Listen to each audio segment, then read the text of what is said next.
The rain lashes down, a relentless curtain of cold water blurring the world around me. My dress, once a hopeful blue for what I thought was a romantic dinner, clings to me, heavy and sodden. Each drop feels like a tiny hammer blow, echoing the larger, crushing blow of his words, of his taillights disappearing into the storm. He just left me here, on this desolate rural road, miles from anywhere, with nothing but the echoing silence of his betrayal and the roaring wind. My teeth chatter, not just from the cold, but from a tremor that starts deep in my bones and shakes my entire being. I hug myself, trying to conjure some warmth, some comfort, but there's only the biting wind and the smell of wet earth and despair. The darkness is absolute, save for the occasional flash of lightning that briefly illuminates the endless stretch of trees, making them look like skeletal fingers reaching for me. My phone is dead, a useless brick in my trembling hand, just like my hopes. I close my eyes, a sob catching in my throat, feeling utterly, terrifyingly alone. Then, through the drumming of the rain, I hear it, a low hum, growing steadily louder, cutting through the storm. Headlights pierce the gloom, two blinding orbs approaching fast, and my heart leaps with a desperate, foolish hope.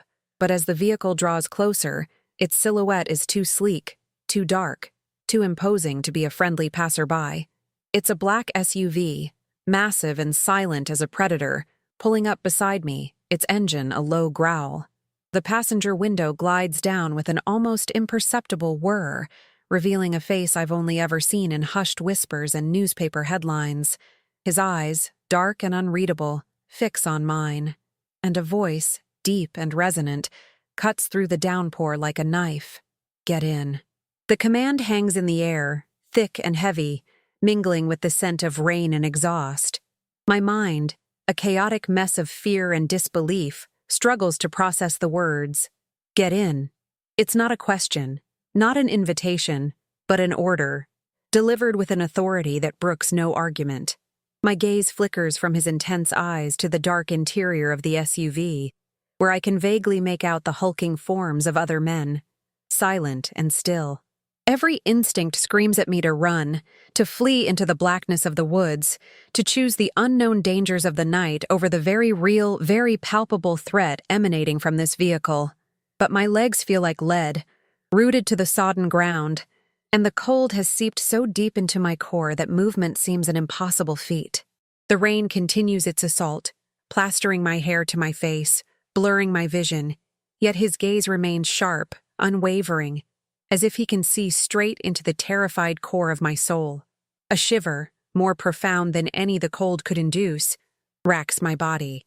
This man, the one they call the boss, is a legend whispered in the shadows, a figure of immense power and terrifying reputation. To be standing here, abandoned and vulnerable, with him offering me a ride, feels like a twisted joke played by a cruel universe. My breath hitches, a small pathetic sound lost in the storm. I glance back at the empty road, at the direction my husband's car had vanished, and a fresh wave of bitter anger washes over me. He left me to this, to whatever fate awaited me on this God-forsaken stretch of asphalt. The choice, if it could even be called that, feels less like a decision and more like a surrender to the inevitable. The alternative is to freeze, to succumb to exposure, or worse, to whatever other dangers lurk in the darkness. My hand, still clutching the dead phone, trembles as I take a hesitant step forward. The car door, a solid slab of metal, opens silently from the inside, revealing plush leather seats and a warm, dry interior that suddenly seems like the most inviting place on earth. The contrast between the luxurious comfort within and the brutal elements without is stark, a physical manifestation of the chasm between my old life and whatever this new reality might be. I slide onto the seat, the cold dampness of my clothes a stark reminder of where I've just come from. The door closes with a soft, almost imperceptible click, sealing me inside this opulent cage, separating me from the storm but plunging me into a different kind of tempest. The air inside is thick with the scent of expensive cologne and something else, something indefinable, a metallic tang that hints at danger. The boss, without a word, gestures to the driver, and the SUV glides forward, picking up speed, leaving the desolate road and my shattered past behind. I steal a glance at him, seated beside me, his profile illuminated by the faint glow of the dashboard. He's older than I imagined, lines etched around his eyes, but his presence is formidable, radiating an aura of controlled power.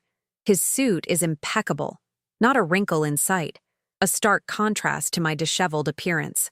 I can feel the eyes of the men in the front seats on me, silent appraisals, assessing my worth, my threat, my vulnerability. It's a suffocating feeling, being scrutinized by these watchful sentinels, each one a silent guardian of this man's world. I try to make myself small, to disappear into the leather, to become invisible, but their presence is too overwhelming. My mind races, trying to construct a narrative, a reason for this encounter. Is this a rescue? A kidnapping? A twisted act of charity? The questions swirl, unanswered, each one more terrifying than the last. I remember the stories, the rumors, the hushed warnings about this man, about his network, about the way he operates.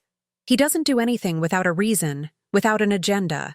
And I, a woman abandoned by her husband, have nothing to offer, nothing to bargain with, nothing that could possibly be of interest to someone like him.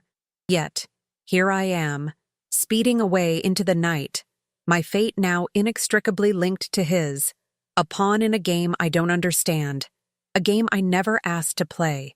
The rain continues to beat against the windows, a rhythmic drumming that only amplifies the frantic pounding of my heart. The silence in the car is heavy, oppressive, broken only by the hum of the engine and the occasional swish of the wipers. I dare not speak, dare not break the unspoken rules of this strange, terrifying journey.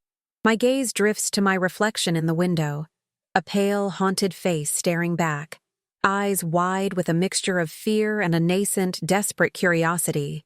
Who am I now? The woman who was, just hours ago, planning a future with a man who clearly never loved her, is gone, washed away by the storm and his cruel indifference. In her place is this shell, this terrified passenger, hurtling towards an unknown destiny. The thought of my husband, safe and dry wherever he is, fills me with a cold fury that momentarily eclipses my fear. He chose this for me. He pushed me into this abyss. The car turns off the main road, onto a narrower, unpaved path, the ride becoming bumpier, the trees pressing in closer, their branches scraping against the vehicle's sides. We are going deeper, further away from civilization, from any chance of rescue, from any familiar landmark. My breath catches in my throat. This is it, I think. This is where my story ends. Or perhaps, where it truly begins. The fear intensifies, a cold knot in my stomach. But beneath it, a tiny spark of defiance flickers. I survived his abandonment. I will survive this. I have to. I have no other choice. The boss remains impassive, a statue of power beside me, his presence a constant, unnerving reminder of my precarious situation.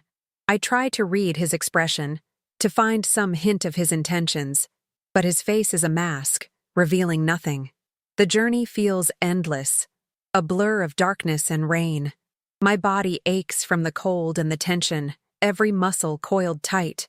I keep my eyes fixed on the road ahead, or what little I can see of it, trying to anticipate our destination, to prepare myself for whatever lies at the end of this terrifying ride. The world outside is a canvas of black and gray, the only colors the occasional flash of lightning and the red glow of the taillights ahead.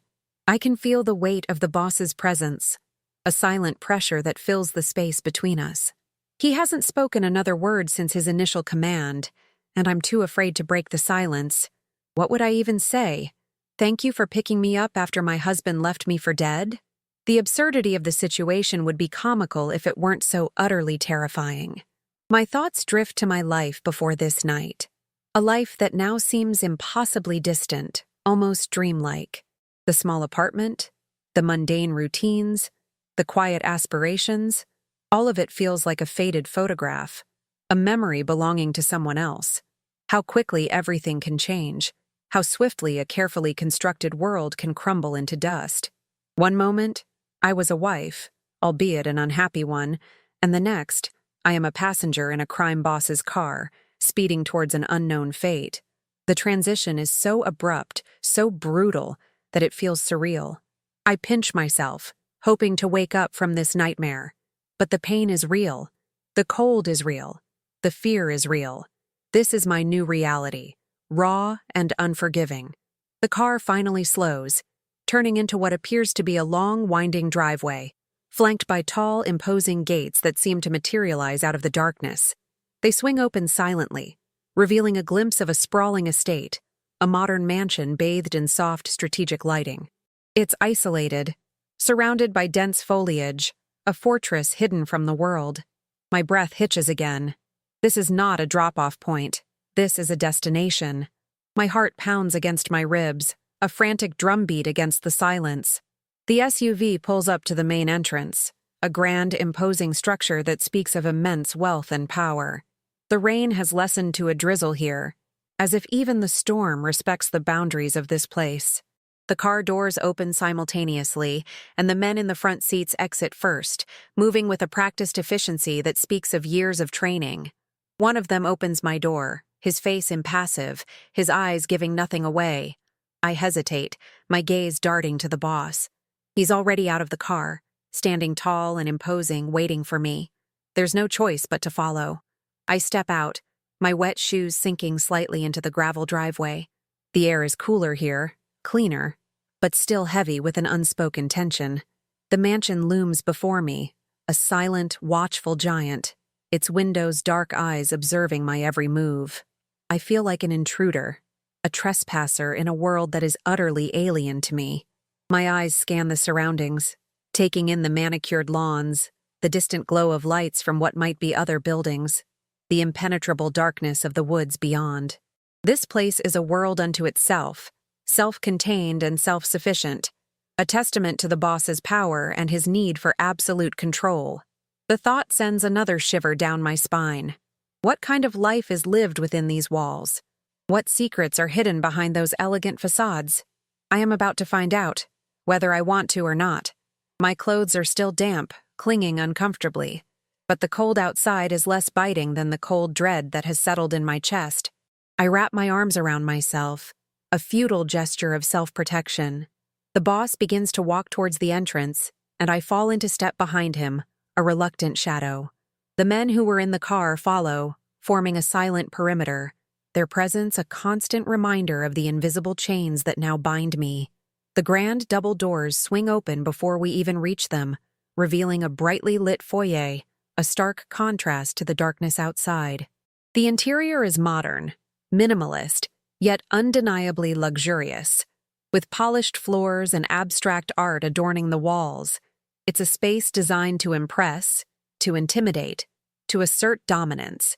My eyes dart around, taking in every detail, trying to find some clue, some anchor in this bewildering new environment. A woman, impeccably dressed and with a severe expression, stands waiting in the foyer. She nods almost imperceptibly to the boss, her gaze briefly flicking to me, a flicker of something unreadable in her eyes. She is clearly in charge of the household, a silent guardian of its domestic order. The boss speaks for the first time since we left the road, his voice calm, even, devoid of any emotion. Get her something dry, and a meal, then bring her to the study. His words are directed at the woman, not at me, as if I am merely an object to be processed, a task to be completed. I feel a strange mix of relief and indignation. Relief that I won't be left in my wet clothes, indignation at being treated as an inanimate object. The woman nods again, her expression unchanging, and then turns to me. "Follow me," she says, her voice crisp and efficient. I glance at the boss one last time, but he's already turned away, walking towards a different part of the mansion, his broad shoulders disappearing down a hallway. I am left with the woman, a new guide in this labyrinthine world. My heart still pounds, but a tiny spark of something else has ignited within me. A flicker of resilience, a determination to understand, to survive, to perhaps even find a way out of this gilded cage. The journey has ended, but the real test, the real story, is just beginning. I take a deep breath, the scent of expensive cleaning products filling my lungs, and follow her. I am led through a series of pristine corridors, past closed doors that hint at untold rooms and hidden lives. The silence of the mansion is almost unnerving, a stark contrast to the storm outside. It's a silence that feels deliberate, carefully maintained, as if any sound might betray a secret. My footsteps echo softly on the polished floors, the only sound breaking the stillness. The woman walks ahead, her back straight, her movements precise, never once looking back to see if I am following. It's clear she expects obedience, and in my current state, I have little choice but to provide it. My mind is still reeling from the events of the night, from the abandonment, from the terrifying encounter, from the sudden immersion into this opulent, dangerous world. She stops before a door, opens it, and gestures inside. The bathroom is through there. Clothes are on the bed. I'll send someone with food. Her voice is devoid of warmth, purely functional. I step into the room, a guest bedroom, I presume, but it feels more like a holding cell. It's tastefully decorated, luxurious even, but the windows are high and barred, a detail I notice immediately, a subtle but unmistakable sign of confinement. The bed is large, covered with a thick duvet, and on it a pile of neatly folded clothes. I turn to thank her, but she's already gone, the door closing softly behind her, leaving me alone in this strange, beautiful prison. The silence descends once more, heavy and absolute. I walk over to the bed, my fingers brushing against the soft fabric of the clothes. A simple, dark dress, comfortable looking, and some undergarments. They are not my style, but they are dry, and that's all that matters right now. The bathroom is equally luxurious, with marble countertops and a large, inviting shower. I stand under the hot spray for a long time, letting the water wash away the cold, the dirt, the lingering scent of the storm. But it cannot wash away the fear or the memory of his face as he drove away, or the chilling command of the boss. As the steam fills the room, I catch a glimpse of myself in the mirror, a stranger, pale and vulnerable, but with a new, hardened glint in her eyes. This night has changed me, irrevocably. The warm clothes feel like a second skin, a small comfort in this bewildering new reality. The simple dark dress is practical, almost anonymous, a stark contrast to the ruined party dress I shed. As I finish dressing, a soft knock sounds at the door. It's one of the men from the car, holding a tray laden with food, a steaming bowl of soup, fresh bread, and a glass of water. He places it on a small table, his movements economical, his eyes scanning the room before settling on me for a fleeting moment. There's no warmth, no malice, just a professional detachment that makes me feel like a package being delivered. He leaves without a word, and the door clicks shut again, plunging me back into silence. The food smells delicious, and despite the knot of fear in my stomach, a primal hunger asserts itself. I eat slowly, savoring each spoonful of the rich, savory soup. It's the first real warmth I've felt since my husband's betrayal, a small act of sustenance that grounds me, if only for a moment. As I eat, my gaze drifts to the barred windows, high above the ground. They are not overtly prison-like. The bars are decorative, almost artistic, but their purpose is clear. This room, this mansion, is not a place of refuge.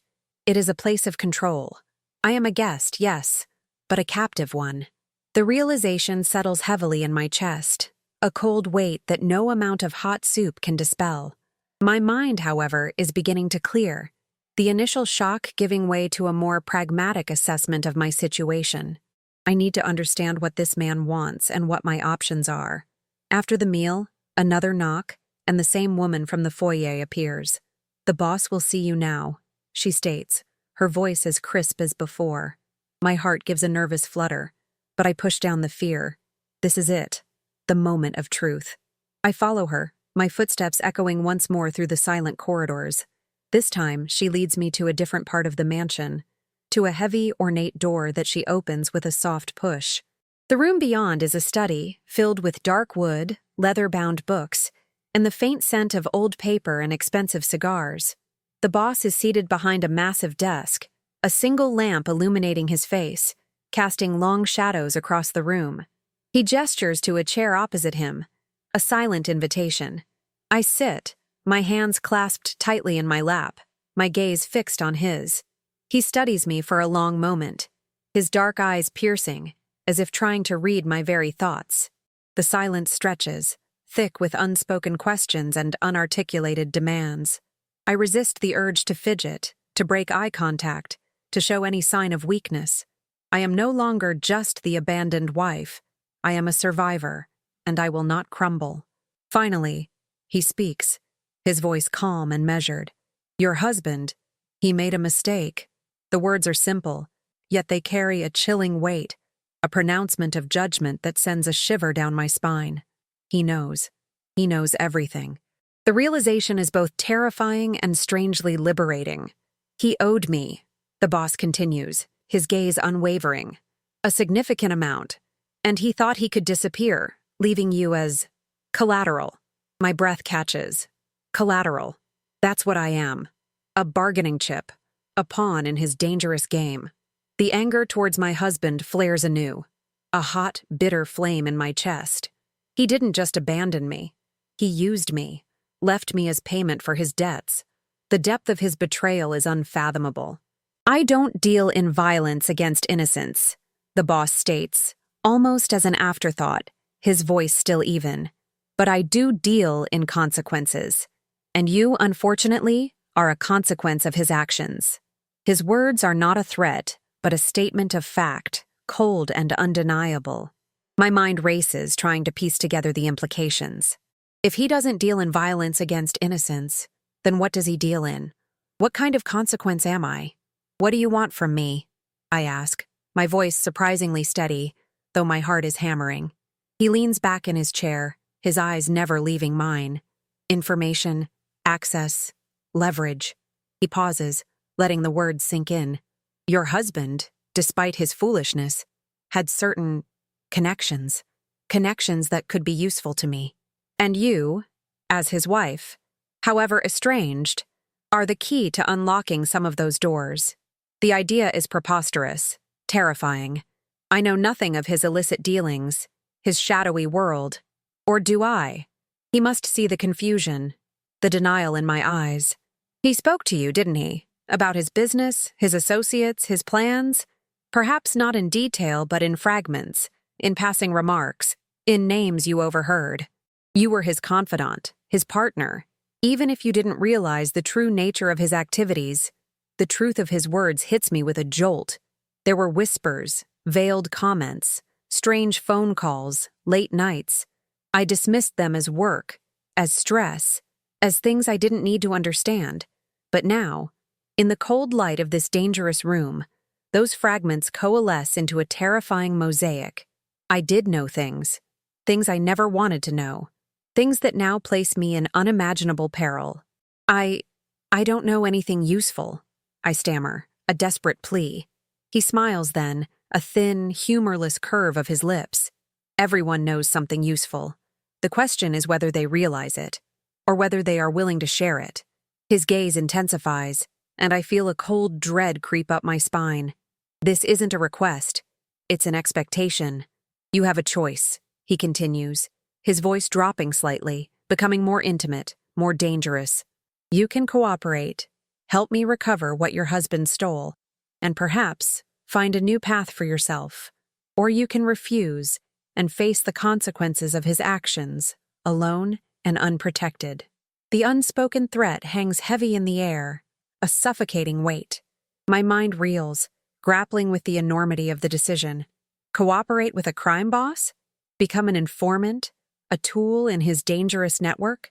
The thought is abhorrent, a violation of every moral principle I hold dear. But the alternative?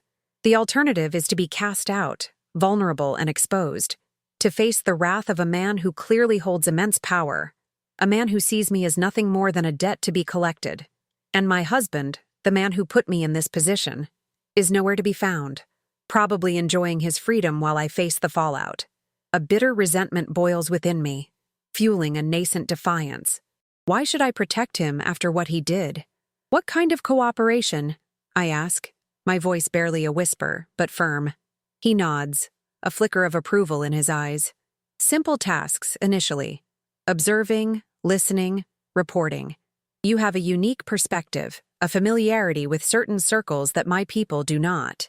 You can move unnoticed, blend in where they cannot. He outlines a vague plan, a series of seemingly innocuous assignments that would place me in situations where I might glean information. It sounds deceptively simple, almost harmless, but I know deep down that nothing in this world is simple, and nothing is harmless. Every action, every word, carries a hidden cost, a potential danger. The moral dilemma is agonizing. To betray my husband, even after his betrayal of me, feels wrong, but to refuse means certain doom. A life of fear and uncertainty, constantly looking over my shoulder. And what about my own survival? My own future? He took everything from me, stripped me bare, left me with nothing. Perhaps this is my chance to reclaim something, to forge a new path, however dark and twisted it may be. The thought is unsettling, but also strangely empowering. I am no longer a victim. I am making a choice, however forced. The rain outside has stopped, replaced by a profound silence, as if even the night is holding its breath, waiting for my answer. I'll do it, I say, the words tasting like ash in my mouth, yet firm. A strange sense of calm washes over me, the calm of a person who has stepped off a cliff, knowing there's no turning back. The boss's smile widens slightly, a predatory glint in his eyes. Good. You've made a wise decision. He stands, and I instinctively rise with him. You'll be staying here for now. Consider it an extended visit. We'll begin tomorrow. He walks around the desk, his presence filling the room, and places a hand on my shoulder. The touch is light, almost paternal, but it sends a shiver through me, a chilling reminder of the power he wields, the control he now has over my life. He leads me out of the study, back into the silent corridors. The woman from earlier is waiting, her expression unchanged. Show her to her new room, the boss instructs, his voice calm, and ensure she has everything she needs. My new room? The words echo in my mind. This isn't just a temporary stay. It's a relocation, a complete upheaval of my life. I am no longer just a guest. I am part of this household, part of his world. The realization is both terrifying and strangely comforting. At least I have a roof over my head, food, and a semblance of safety, however precarious. The alternative, freezing on a deserted road, now seems like a distant, horrifying memory. The woman leads me to a different room, larger and even more luxurious than the first, with a view of the sprawling, rain-soaked gardens. This room has no visible bars, but I know the confinement is still there, invisible but absolute. She shows me the amenities, the walk-in closet filled with new clothes, the opulent bathroom. It's a gilded cage, designed to make me comfortable, to make me forget the bars. But I won't forget. I can't. As she leaves, I walk to the window, pressing my hand against the cool glass. The moon has broken through the clouds, casting a silvery glow over the estate, making it look both beautiful and sinister. My reflection stares back, no longer just a victim, but a woman on the precipice of a dangerous, unknown journey. I spend the rest of the night restless, unable to sleep, my mind replaying the events of the day, the boss's words, my own desperate decision. The silence of the mansion is profound, broken only by the occasional creak of the old house settling. Every shadow seems to hold a secret, every sound a hidden meaning. I am acutely aware of my new surroundings, of the unseen eyes that might be watching, the ears that might be listening. Paranoia, a constant companion in this world, has already begun to set in. I am no longer just myself. I am a tool, a resource, a piece on a chessboard. And the game, I realize with a chilling certainty, has only just begun. My old life is gone, shattered by betrayal and washed away by the storm. My new life, however terrifying, is now my only reality. The days that follow blur into a strange, unsettling routine. I am given tasks, small at first, seemingly innocuous. I attend social gatherings, discreetly observe conversations, and report back to the boss. My role is to be a ghost, a silent observer, Someone who belongs yet doesn't. A woman who can move through certain circles without drawing suspicion. The boss's network is vast, intricate, and far-reaching, touching every aspect of society, from the highest echelons of power to the grimy underbelly of the city. I learned to listen, not just to words, but to the silences between them, to the subtle shifts in body language, to the unspoken truths that reveal more than any direct statement. My senses sharpen, my instincts hone, and a new, colder part of me begins to emerge. One evening, I find myself at a discreet cafe, a place of hushed conversations and expensive coffee, a typical meeting spot for the boss's associates. My task is simple: observe a particular individual, a man known only as the Collector, and report on his interactions. I sit alone at a small table, nursing a lukewarm latte, my eyes subtly tracking his movements. He's a man of quiet power, his presence commanding attention without a single overt gesture. He meets with several people, each exchange brief, almost imperceptible. I note down details in my mind, the names, the subtle hand gestures, the fleeting expressions. It's a delicate dance of observation, a performance of normalcy while my mind is a whirlwind of analysis. Suddenly, a new figure enters the cafe. A woman I recognize from one of the boss's files, a rival, a dangerous player in the clandestine networks. Her presence here is unexpected, a deviation from the usual pattern. My heart lurches, a cold premonition washing over me. This is not part of the plan. This is a rupture, a dangerous variable. I try to remain calm, to maintain my facade of casual indifference, but my hands tremble slightly as I grip my cup. The rival woman approaches the Collector's table, her smile a thin, predatory slash. Their conversation is low, intense, their body language taut with unspoken tension.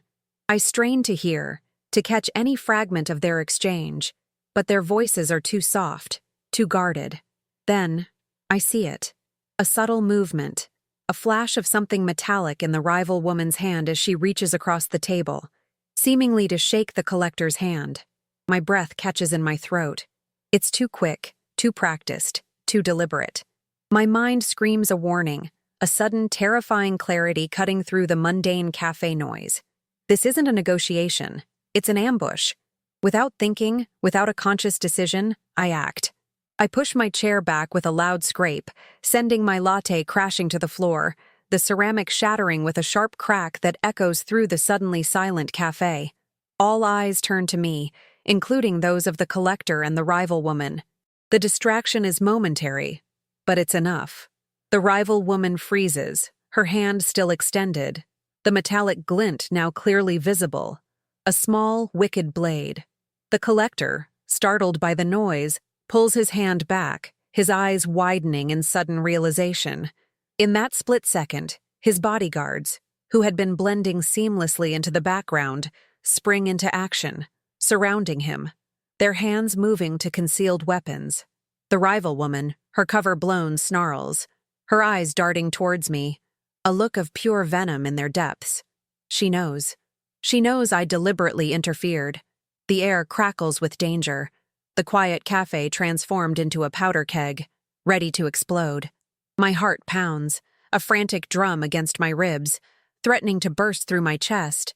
I've just exposed myself, stepped directly into the line of fire, all for a man I barely know, a man who is part of the very world I fear. What have I done? The rival woman, seeing her opportunity vanish, makes a swift, desperate move, attempting to lunge at the Collector. But his bodyguards are faster, their movements precise and brutal. She is subdued in a matter of seconds, her struggles quickly silenced, her blade clattering harmlessly to the floor. The entire incident unfolds with a terrifying efficiency, a stark reminder of the brutal realities of this life. The cafe is now a scene of controlled chaos. Patrons are scrambling, whispering, trying to make sense of the sudden violence. The Collector, shaken but unharmed, looks at me, his eyes filled with a mixture of surprise and a dawning understanding. He knows I saved him. His gaze holds mine for a long moment, a silent acknowledgement passing between us. Then, his bodyguards usher him out, disappearing into the bustling street, leaving me alone amidst the shattered ceramic and spilled coffee. The rival woman is also gone, whisked away by other silent figures, her fate sealed. I am left standing there, trembling, the adrenaline coursing through my veins, my breath coming in ragged gasps. I have crossed a line. I am no longer just an observer. I am a participant. My actions have consequences, not just for me, but for others. The realization is both terrifying and exhilarating. I acted on instinct, a primal urge to prevent violence, to avert a tragedy. But in doing so, I have entangled myself even deeper into this dangerous web. The boss will know. He will know I deviated from my instructions, that I took matters into my own hands. Will he be angry? Will he see it as a betrayal, or as an act of loyalty? The uncertainty is agonizing. A new layer of fear added to the already complex tapestry of my emotions. I feel a strange sense of power, a dangerous thrill, but also a profound sense of isolation. I make my way back to the mansion, the journey a blur of anxious thoughts. The rain has started again, a soft drizzle that matches the quiet despair in my heart. As I enter the familiar foyer, the woman from earlier is waiting, her expression unreadable. "The boss is expecting you in the study," she says, her voice flat. My stomach clenches. This is it. The reckoning. I walk towards the study, each step heavy, my mind racing, trying to formulate an explanation, a defense. But what can I say? I acted on impulse. I saved his associate. Will that be enough? Or have I sealed my own fate? The heavy door to the study looms before me, a dark portal to my judgment. I push open the door, my heart pounding. The boss is seated behind his desk, just as before. But this time, his gaze is not merely assessing. It is intense, scrutinizing, filled with an unreadable emotion. The silence is even heavier than before, charged with an unspoken tension. I stand before him, my hands clasped, my posture as defiant as I can manage, despite the tremor in my knees. He watches me, his eyes never leaving mine, and I feel a strange mix of fear and a desperate need to explain myself, to justify my actions. But I wait for him to speak, knowing that in his world he always dictates the terms. "You deviated from your instructions," he says, his voice low, devoid of anger, yet chillingly calm. "You exposed yourself. You risked everything." My breath catches. He knows. Of course he knows. Nothing escapes his notice. "Why?" he asks, his gaze piercing, demanding an answer. I look at him, my eyes meeting his, and for the first time, I speak without fear, without hesitation. She was going to kill him. I saw it.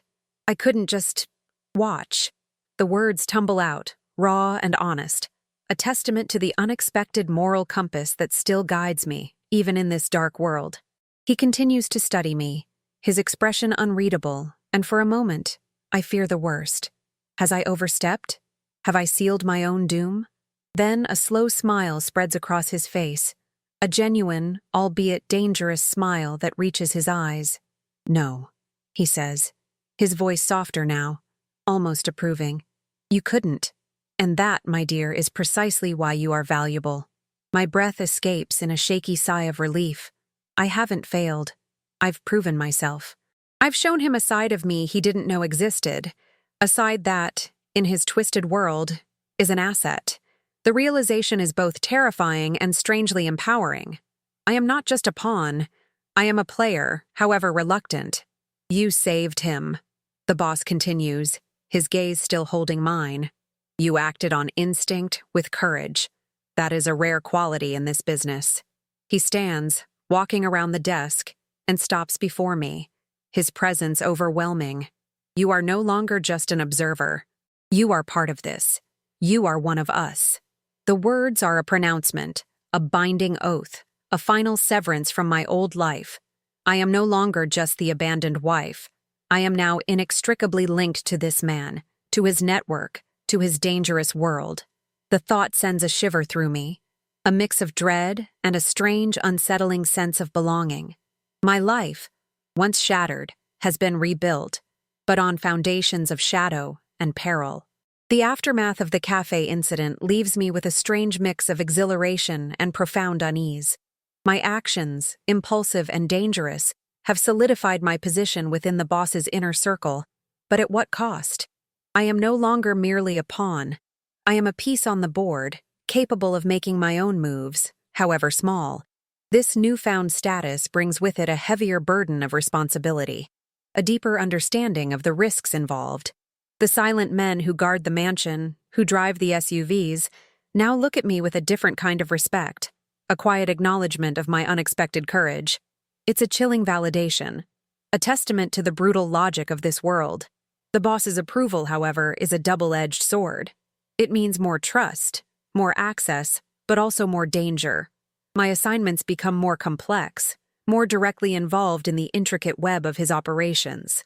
I find myself in situations I never could have imagined, navigating treacherous social landscapes, extracting information from unsuspecting targets, always with the underlying tension of potential exposure.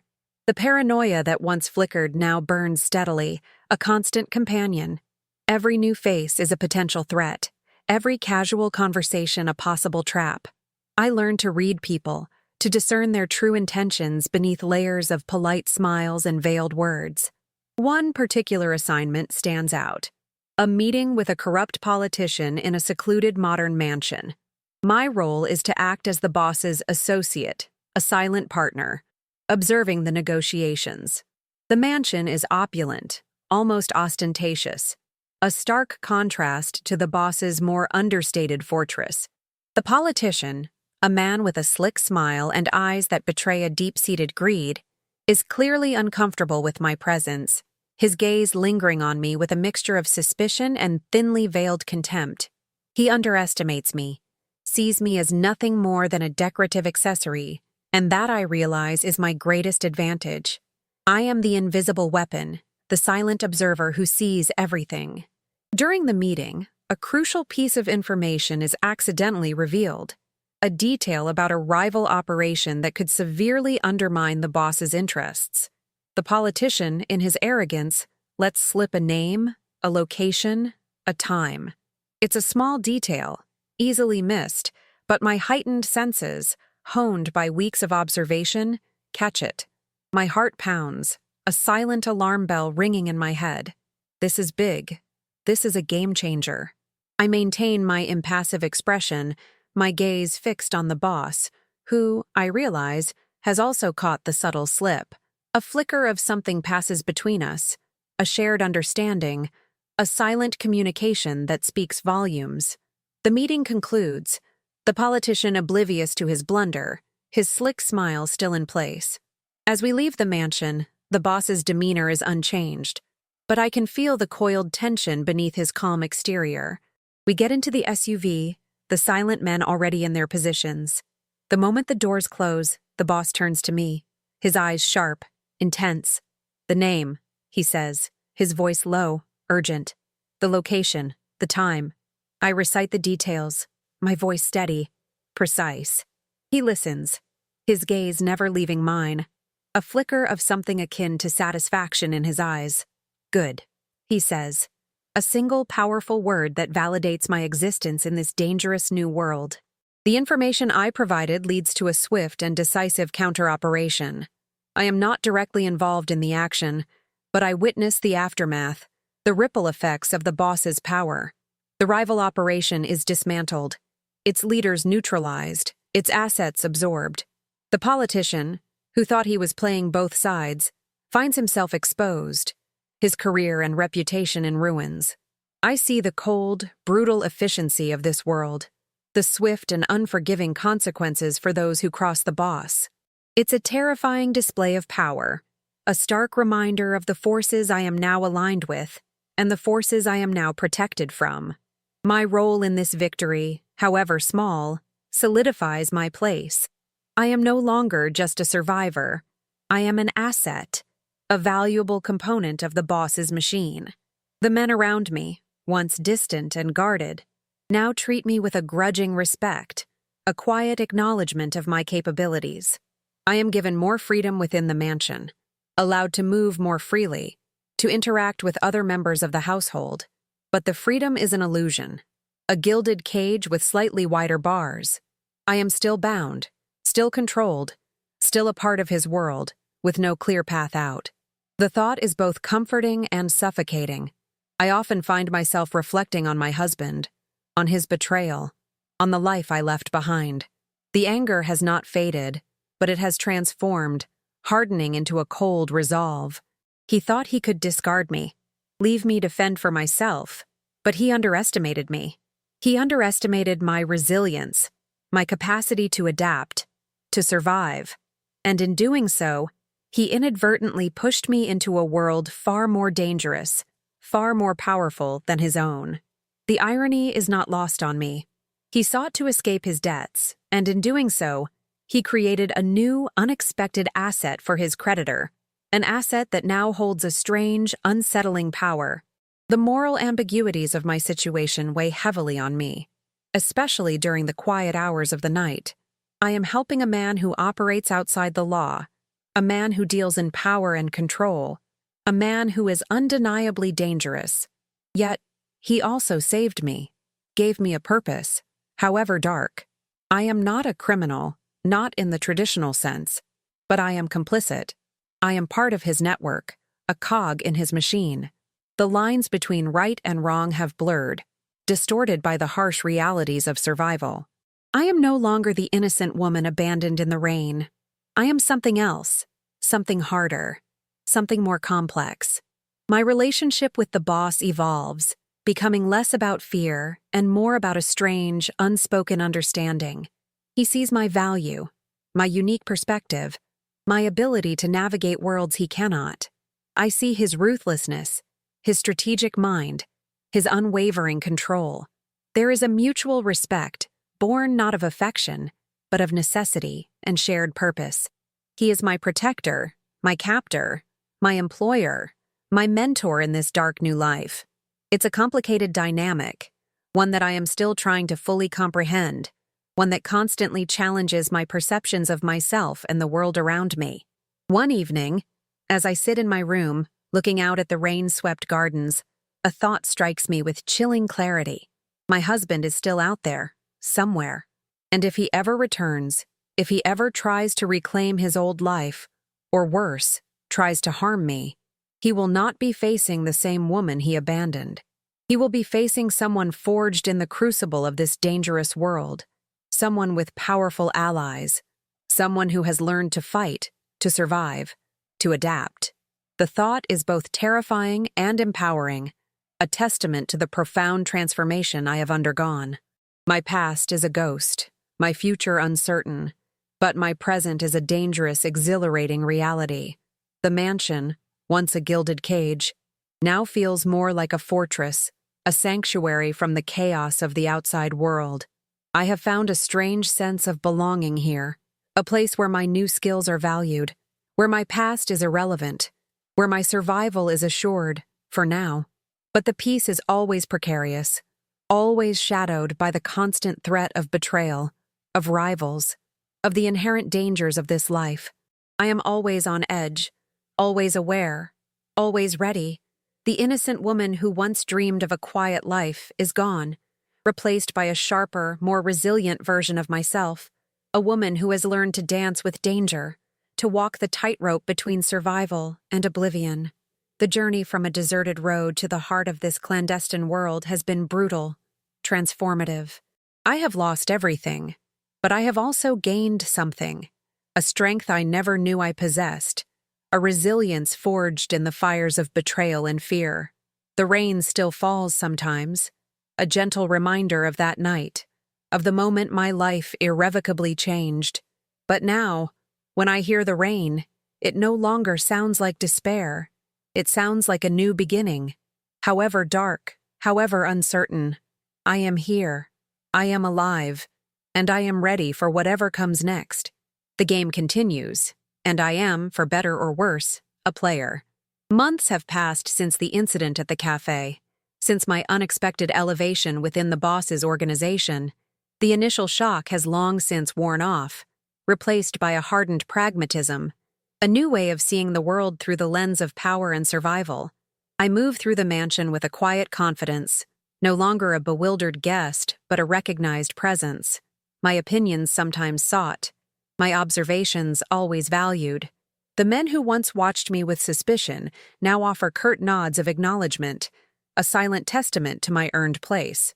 I've learned to navigate the complex social dynamics, to understand the unspoken rules, to anticipate the subtle shifts in allegiance that define this dangerous ecosystem. My old life, with its mundane concerns and predictable routines, feels like a distant dream, a faded photograph of a person I no longer recognize. My assignments have grown in complexity, often requiring me to travel, to interact with figures of influence and shadow.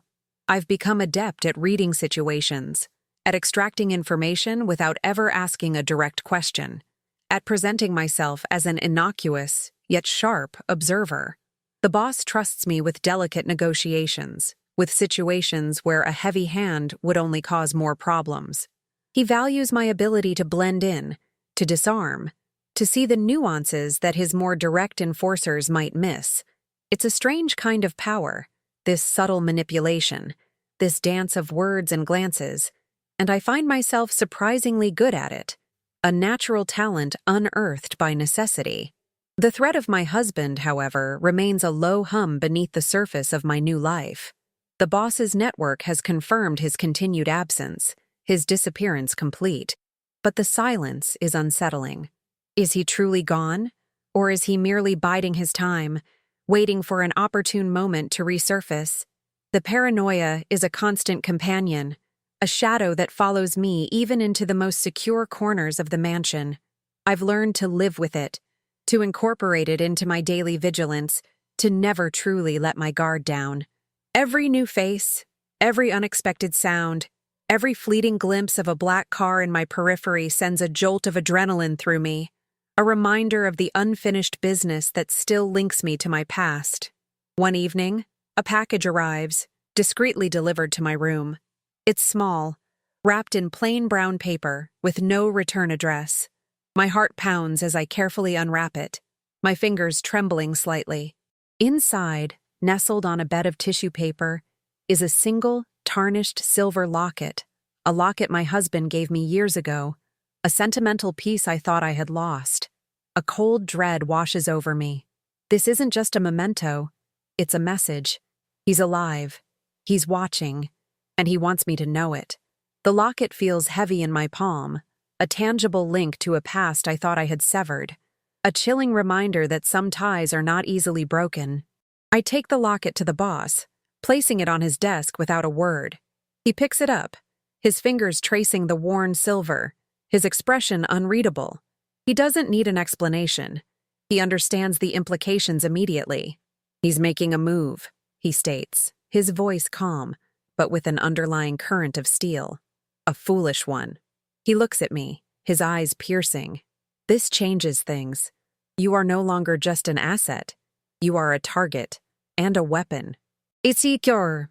The words are a stark pronouncement, a redefinition of my role, a deepening of my entanglement. The game has just entered a new, more personal phase. The mansion's security tightens, an almost imperceptible shift that only those within the inner circle would notice. My movements are more restricted, my escorts more vigilant. I am no longer allowed to move freely, to blend in. I am protected, yes, but also more confined. A valuable piece that must be guarded at all costs. The irony is not lost on me. I escaped one form of abandonment only to find myself in another, a gilded cage that offers protection but demands absolute obedience. The locket, now kept in a secure place, serves as a constant reminder of the unseen threat, the lingering shadow of my past. My internal struggle intensifies. I am no longer just fighting for my survival. I am fighting against a ghost, a man who seeks to reclaim what he believes is his, even if it means destroying me in the process. The anger, once a bitter flame, now burns with a cold, steady intensity. He abandoned me, used me as collateral, and now he dares to threaten me? A new resolve hardens within me, a determination to face him, to confront the past that refuses to stay buried. I will not be a victim again. I will not be a pawn in his game. or anyone else's. The boss, sensing my resolve, begins to train me, not just in observation, but in self-defense, in the art of anticipation, in the subtle ways of protecting myself. I spend hours in the mansion's private gym, learning to move with purpose, to strike with precision, to defend against unseen attacks. My body, once soft and vulnerable, begins to harden, to become an instrument of my will. I am no longer just a mind. I am a physical presence, capable of defending myself, capable of fighting back. The transformation is profound, empowering, and terrifying all at once. I realize that my journey has led me to a point of no return. The woman who was abandoned in the rain is gone, replaced by someone stronger, more cunning, more dangerous. I have embraced the shadows, learned their language, and found a strange kind of belonging within them. The moral lines have blurred, perhaps irrevocably, but in their place, a new code has emerged. A code of loyalty, of survival, of self-preservation. I am no longer defined by my past, but by my present, by the choices I have made, and by the battles I am yet to fight. The boss, in his own way, has become a strange kind of father figure, a mentor in this brutal world. He sees my potential, my resilience, my capacity for growth. He pushes me, challenges me, molds me into something I never thought I could be. Our relationship is complex, built on mutual respect and a shared understanding of the dangers that surround us.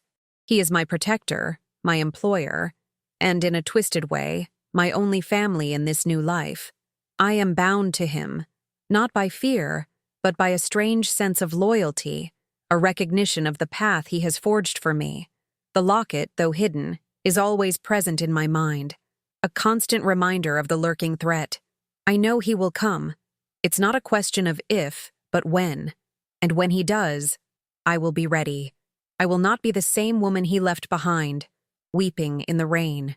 I will be the woman forged in the fires of betrayal, tempered by the shadows, armed with a new kind of strength. The confrontation is inevitable, a final reckoning that will determine my ultimate fate, and perhaps his. I stand at the window of my room, looking out at the sprawling estate, the lights of the mansion twinkling like distant stars against the dark canvas of the night. The rain has stopped, and the air is crisp, clean. The silence is profound, but it's a different kind of silence now. Not the silence of despair, but the silence of anticipation, of readiness. My reflection stares back at me, a woman with sharp eyes, a determined jawline, and a quiet strength that belies her elegant exterior. I am no longer just a survivor. I am a force, a player in a game with deadly stakes. My future is uncertain, shrouded in the ever-present dangers of this world. But for the first time in a long time, I feel a strange sense of purpose, a clarity that cuts through the moral ambiguities. I am here, I am alive, and I am ready. The past may still haunt me, but it no longer defines me. I am the woman who was abandoned, yes, but I am also the woman who got in the car, who chose to fight, who chose to survive. And that, I realize, makes all the difference. The game continues, and I am irrevocably a part of it.